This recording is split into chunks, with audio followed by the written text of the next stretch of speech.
사도들이 성령 충만하여 예수 그리스도의 존재와 사역에 대해서 전할 때 그 말씀을 받은 3,000명이나 되는 사람들이 세례를 받았죠. 또 그 말씀을 들은 사람 중에 믿는 자가 많아졌는데 남자의 수가 약 5,000이나 되었다라고 이야기합니다. 오순절 마가다락방의 성령의 임함으로 인해서 이렇게 예수 그리스도를 믿고 세례를 받는 사람들의 수가 기하급수적으로 이렇게 늘어나게 되는 거죠. 그렇게 성령으로 세례를 받은 사람들이 한 마음으로 하나님께 소리를 높여 기도할 때에 4장 31절에 보면 모인 곳이 진동하더니 무리가 다 성령이 충만하여 담대히 하나님의 말씀을 전하는 그런 역사가 일어나게 됩니다. 성령의 임재 그리고 그 성령의 충만함들이 하나님 앞에 기도하는 사람들 가운데 나타나게 되는 거죠. 그렇게 성령 충만하여 그들이 행한 것이 결국 뭡니까? 하나님의 말씀을 전하는 거예요. 성령 충만한 자들이 그렇게 성령의 충만함을 통해서 담대하게 하나님의 말씀을 전하는 역사가 일어나게 되는 것입니다.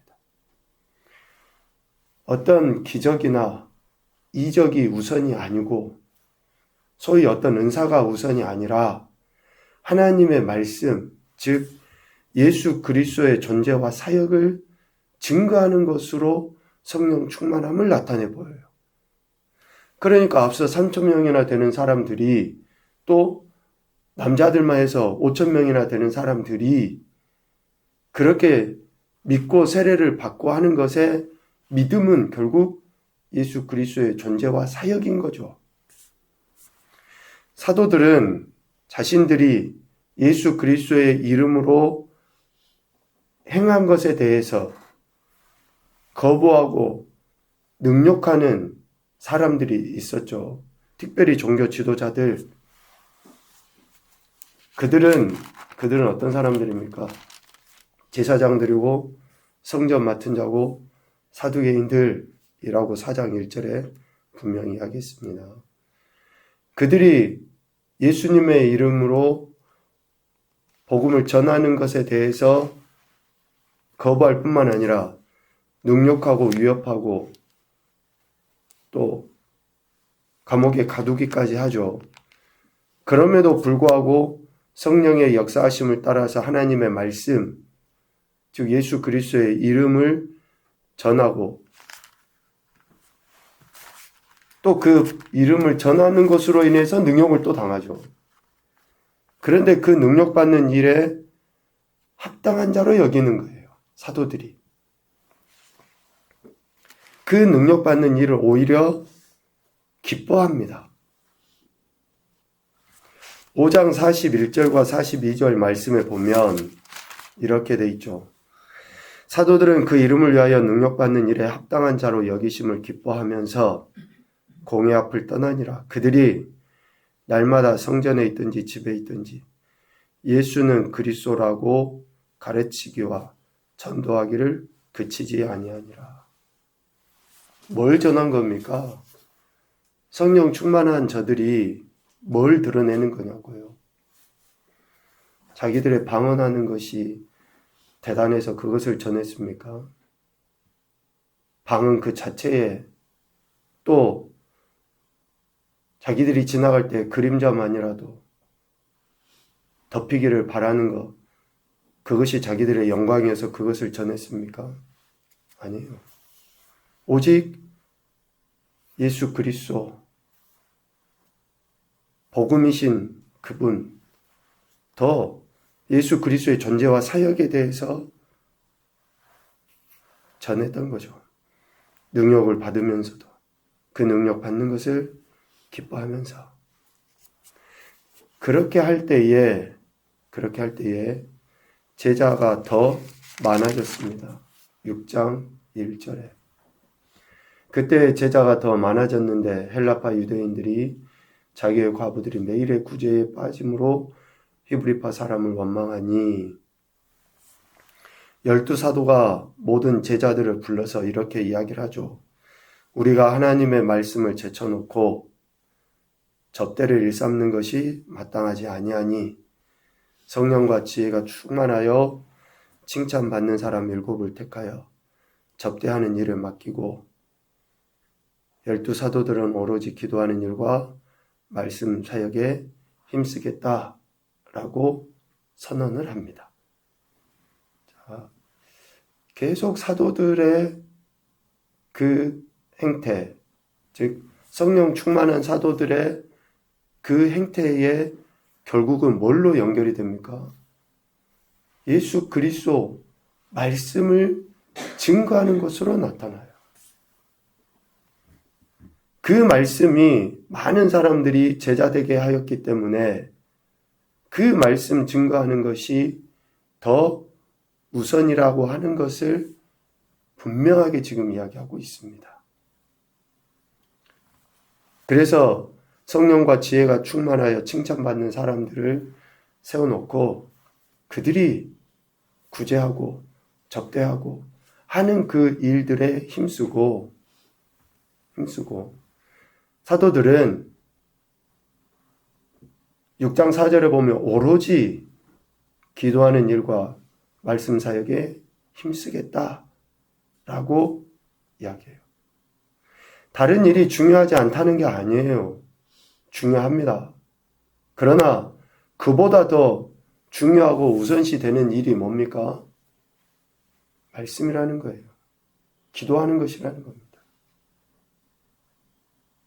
그 외에 다른 일들은 성령과 지혜가 충만한 사람을 통해서도 얼마든지 할 수 있다라는 거예요. 그렇게 선택된 사람 가운데 스데반이라는 사람도 있죠. 스데반 이름의 뜻은 면류관입니다. 면류관. 이 스데반은 은혜와 권능이 충만하여 큰 기사와 표적을 민간에 많이 행했다라고 6장 8절에 이야기해요. 6장 8절에. 또 6장 5절에서도 온 무리가 이 말을 기뻐하여 믿음과 성령이 충만한 사람 스데반과 빌립과 쭉 하면서 7집사를 이야기했죠.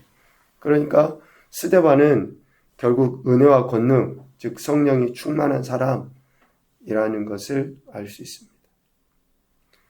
그렇게 성령이 충만하여 큰 기사와 표적을 민간에 많이 행했는데 그러한 스데반의 행위에 대해 자유민들 6장 9절에 보면 이른바 자유민들, 즉 구레네인, 알렉산드리아인, 길리기아와 아시아에서 온 사람들이라고 이야기합니다.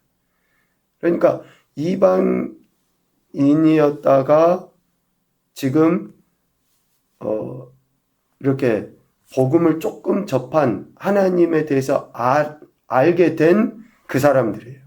그러니까 완전 이방인이 아니라 하나님에 대해서 그러니까 실질적으로 뭐 기독교인이라고 하기는 그렇지만 유대인, 그러니까 개종한 유대인으로 볼 수 있죠. 이방에서 유대인으로 개종한 사람들 정도로 이해할 수 있어요. 그 사람들이 스데반이 큰 기사와 표적을 민간에 많이 행해서 예수 그리스도의 이름을 증거하는 것에 대해서 못마땅한 거예요. 자기들은 하나님은 믿는데 예수님은 못 믿다는 거죠. 하나님은 알겠는데 예수는 모르겠다는 거예요. 그러니까 유대인들의 행태가 그런 거 아닙니까? 지금 당시의 종교 지도자라고 하는 그 사람들의 행태가 그거예요. 하나님에 대해서는 열심히 있어요. 그러나 예수님에 대해서는 믿을 수 없는 거죠. 어떻게 구원자로 온다는 사람이 십자가로 죽을 수 있어? 어떻게 왕이라고 하는 사람이 허망하게 그렇게 끝내? 당시의 유대인들의 생각에는 구원자는 그럴 수 없어요. 메시아는 그럴 수 없어요. 지금 이 자유민들 역시 그런 생각을 갖고 있는 거죠. 그러니까 이들이 스데반과 논쟁을 하는 겁니다. 그런데 성령이 충만한, 지혜와 성령으로 충만하여 말하는 스데반을 그들이 당할 수 있습니까? 6장 10절에 그들이 능히 당하지 못하여 11절 사람들을 매수하여 말하게 하되, 사람들을 매수해서 스데반이 이렇게 말하더라 라고 하는 거예요. 이 사람이, 스데반이 모세와 하나님을 모독하는 말을 하는 것을 우리가 들었다. 스데반이 그런 말 한 적이 없잖아요. 그런데 그런 말 하는 것을 들었다 라고 말하면서 다른 백성과 장로와 서기관들을 충동시켜서 스데반을 잡아서 공회에 넘기게 됩니다. 거짓은 드러나게 돼 있지만 거짓의 힘은 이렇게 강력합니다. 충동시켜서 그릇된 것을 귀 앞에서 행하도록 만들어요. 악한 것은 그래서 그 힘이 강력합니다. 여러분, 어둠이 얼마나 힘이 셉니까? 우리가 은혜 받고 뭔가 하는 것 같지만 순간 어둠이, 악한 것이, 염려가 우리 속에 탁 들어와버리면 언제 그랬냐는 듯이 금세 절망하고 낙심하고 좌절하고. 오늘 이 거짓은 스데반을 금세 올가매서 공회에 넘겨지고 갇히게 만들어버리죠. 공회에 넘겨진 스데반의 모습이 어떠했다라고 이야기합니까? 6장 15절에 보니까 스데반을 주목하여 보니 그 얼굴이 천사의 얼굴과 같더라 라고 이야기해요. 악한 것들은 이렇게 진리를 거스르려고 또 진리가 나타나지 못하도록 방해를 하지만 공회에 넘겨진 스데반의 얼굴은 천사의 얼굴과 같았다. 은혜와 권능이 충만한, 즉 성령이 충만한 스데반은 공회에 넘겨졌음에도 불구하고 조금의 두려움이나 불안, 염려 없이 참된 평안함이 있었다라는 것 아니겠습니까? 언제 우리에게 평안함이 주어집니까? 어떠할 때 우리에게 위로와 기쁨이 주어져요? 하나님 말씀이 있을 때 아닙니까? 하나님의 말씀이 살아있고 운동력이 있다라고 하는데 그 말씀이 내 안에 있을 때 그러한 평안함이 주어지는 것이시죠. 그러니까 성령 충만함은 결국 하나님의 말씀에 대한 태도고 하나님의 말씀이 내 안에서 역사함이 충만함을 증명하는 거예요. 그 말씀 없이 어떻게 우리가, 즉 말씀은 계속 이야기하잖아요. 하나님의 존재와 사역이고 예수 그리스도의 존재와 사역이 말씀인 거죠. 그것이 우리 안에 있을 때에 우리는 성령으로서, 성령의 충만함으로써 우리가 하나님께 대한 믿음을 고백하고 하나님께 대한 바른 신앙, 또 올바른 기도를 할 수 있게 되는 거예요. 이게 성령이 충만한 스데반은 잡혀 있음에도 불구하고 평안함이 있었잖아요. 그 평안함 속에 담대하게 그들 앞에서 진리를 선포하게 돼요. 오늘 7장의 스데반의 설교가 바로 그겁니다. 거짓 증인의 말과 그 거짓을 믿은 사람들, 특별히 7장 1절의 대제사장, 공회의 대제사장은 당시 공회는 유대의 최고 의결기관, 사내들인이라고도 할 수 있죠. 거기에 대제사장은 어떻게 해야 됩니까? 모든 것을 듣고 진리로서 판단을 해야죠. 공의로서. 그런데 스데반이 그러니까 스데반이 한 것에 대해서 왜곡시켜서 말하는 사람들에 대해 그 말을 들은 거예요. 오늘 6장 13절, 14절에 보면 스데반을 이렇게 그 스데반과 논쟁을 하다가 하지 못하니까 거짓말로 했던 사람들의 이야기가 나와 있죠. 그 자유민들의 이야기예요. 거짓 증인들을 세우니 이르되 이 사람이 이 거룩한 곳과 율법을 거슬러 말하기를 맞이 아니하는도다. 그의 말에 이 나사렛 예수가 이곳을 헐고 또 모세가 우리에게 전하여 준 규례를 고치겠다 함을 우리가 들었노라. 스데반이 하지도 않은 이야기, 또 그러한 이야기를 가지고 공회에 넘겼을 때에 대제사장이 그들의 말을 들은 거예요. 이것이 사실이냐? 라고 7장 1절에 묻죠. 대제사장은 하나님의 말씀에 근거하여 공의와 정의를 나타내 보여야 됩니다. 그런데도 거짓으로 고발하는 사람들의 말을 듣고 스데반을 잡아서 지금 신문하고 있는 것이죠.